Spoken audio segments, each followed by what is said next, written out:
Hello and welcome back. I'm the Informal movie reviewer, and today I'm going to review the new western in town, Appaloosa. Appaloosa is a western based off a novel by the same name, and it stars Ed Harris and Viggo Mortensen as the two heroes, Renee Zellweger as the woman of interest, and Jeremy Irons as the bad guy. Before I go on, I probably should mention that I have a little prejudice towards westerns. I grew up with John Wayne, the Wild Wild West TV show, and while these were all Hollywoodizations of what the Wild West really was, it still was a genre that really interested me. So, the last couple of years, every western that's come out in theaters, I've gone to see with great enthusiasm, hoping to recapture the John Wayne spirit of it, the picturesque landscapes, the gunfights, and everything. And unfortunately, not this genre just hasn't been paid a whole lot of attention to by Hollywood this year. I really don't understand it. I mean, this is an American genre. Okay, I mean, we can't really claim the mafia or heroes going off on quests saving damsels because all those stories originated back in Europe and Asia.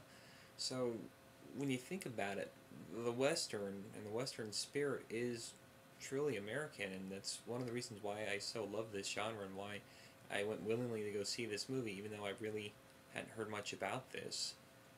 And I wasn't too disappointed by this movie. It's not the best Western I've seen. I've certainly seen better, especially in recent times. 310 to Yuma was great. Open Range was excellent. But in terms of story and direction and everything, I have to say that Appaloosa was a pretty enjoyable experience. The story follows two old gunmen played by Ed Harris and Viggo Mortensen. These guys have ridden together for a lot of years.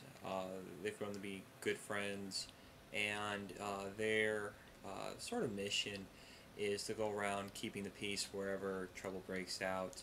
And they do this by going to the town, taking over the town, and running the law there until such time that peace is restored and they move on to the next objective.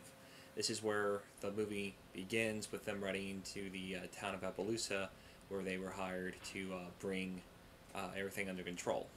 The town of Appaloosa has been terrorized by a local rancher played by Jeremy Irons, who lets his ranch hands do pretty much whatever they want. I mean, the opening sequence, Marshall comes to arrest a couple of the ranch hands for raping, killing a woman and her husband. The Jeremy Irons doesn't take too kindly to this, kills the marshal and the two deputies, and this is where our heroes enter, and this is the problem that they are facing. It starts off almost like your basic Western, but things get a little complicated early on when Renee Zellweger enters the scene. Renee plays a widow that comes to the town of Appaloosa for unknown intentions. It's hinted that she just wants to start a new life out there. She quickly meets up with Ed Harris and Viggo Mortensen and starts a quote-unquote love triangle between the two there. And from this point on, there's a few different plots going on at once. There's Ed Harris dealing with his newfound feelings of love towards Renee Zellweger. There's Viggo Mortensen that's trying to figure out where he fits in with Ed Harris because they've been riding together for the last few years. They've never talked about settling down or anything, and now this kind of endangers their partnership and business as well. Then there's also the two of them going after the bad guy and how they're going to do that. So all these come together. I'm not going to give away too much more of the story here. All these come together in a rather unpredictable fashion. I mean, I generally don't go to movies to try to figure out what's going to happen at the end there. But in terms of following the standard Western plotline, which is good guy meets bad guy, there's an altercation beginning, a little brief period, and then you have a big gunfight at the end, this didn't follow that mold at all. I do have to say, though, that for a Western, this was a little on the tedious side.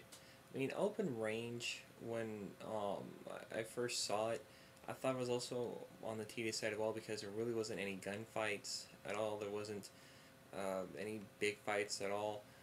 But the more I watched, the more I came to realize there was a general cloud of tension that hung over the movie there, and I've come to appreciate the movie a little bit more. This one, however, there's some quick shoot 'em up scenes in the beginning.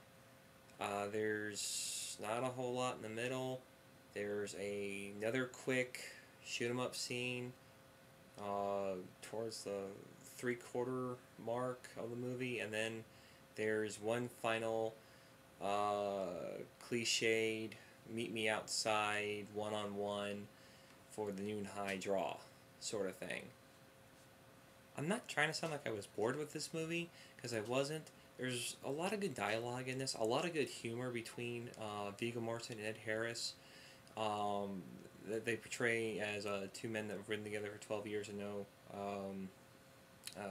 what phrases to say or what to say to set the other one off or poke fun at the other one. There's also a lot of one-liners between Ed Harris and the bad guys that brought a lot of laughs to me and to the rest of the audience that were in the theater with me. But unfortunately, the majority of the story focuses on Ed Harris and his growing relationship with Renee Zellweger and what's going on behind the scenes with her. And really, no offense to any Renee Zellweger fans, but I don't think she really can carry a movie, let alone a Western. She really can't. Plus, is it just me, or does anybody else here think she looks like a duck? I mean, I'm not trying to slight her or anything, but I really think she looks like a duck. Renee Zellweger aside, the rest of the story was actually pretty good. Okay, I think this was Ed Harris's second time directing. He does a very good job capturing a lot of the spirit of the old westerns, the large, picturesque desert landscapes out in the middle of nowhere, the gritty, realistic, rustic charm the West had, and the weathered, grizzled, experienced gunfighter slash lawman. And if you go to see those elements there, you will like what you see. There's a lot to like about Appaloosa. The story is well written.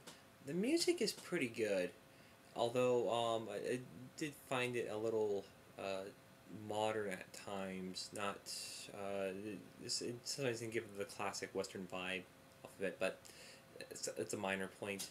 The actors and their characters were very well played, and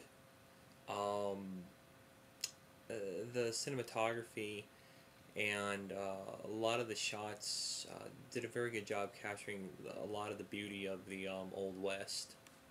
Final score, I give Appaloosa 3.5 8-gauge shotguns out of 5. Do I recommend seeing this movie? Catch it at an early matinee, or wait for it to come out on rental. It's definitely worth seeing at least once. I don't know if it'll become an instant favorite at all, but it is a good flick. It is, and I hope that this continues a trend to bring back more westerns, because really we've done the whole bad cop, good cop thing to death. Romantic comedies are getting stupid, or sci-fi is not even, it's not even going to sci-fi anymore. We could really use a nice dose of westerns. That's just my opinion. Anyway, I hope this review was helpful. I hope you enjoyed it, and I will be back for more whenever I see another movie. If you have any requests to movies you want to see, let me know. I'll see what I can do. I'm trying to get a couple anime reviews out, so keep a lookout for my alter ego, the Formal Anime Reviewer. Anyway, this is the Informal Movie Reviewer saying good night and peace out.